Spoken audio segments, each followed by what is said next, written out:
好，来继续来看这个中国指控着民进党的立委沈碧荣涉嫌分裂国家罪，发布着红色的通缉，呛讲要甲沈碧荣全球通缉。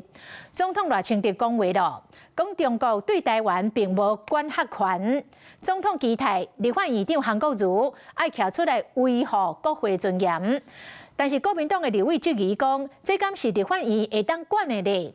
陆委会主委邱垂正今仔日强调讲，面对着跨国镇压，应该爱无分朝野，团结一条心。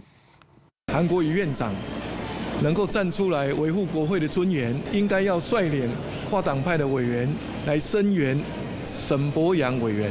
和中庆的公安局通缉后，中国国在对民进党立委沈碧荣发布红色的通缉。是讲总统赖清德甲赞声的同时，所以也叫立法院长韩国瑜应该站出来维护国会的尊严。不过国民党有无同意见。身为三军统帅，那他要保护沈伯洋，他也可以来指挥内政部的这个警政的系统。那韩院长他能指挥什么呢？他就是指挥我们立法院的警卫室而已嘛。这是立法院可以管的吗？跨国镇压，我觉得我们要不分朝野。团结，所以我们今天才来仇敌忾，声援希望行政单位要拿出他自己的权利啊。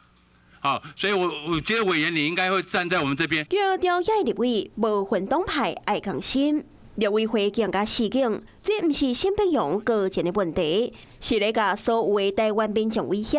陆委会也建议反制作为，促请国际社会拒绝承认其对我国人的通缉或悬赏之效力，也绝对不会配合中共滥用全球邪气的制度。面对中共威胁兼恐吓，拍心理战，咱国也无要放压落底，无要让中国有假过界的机会。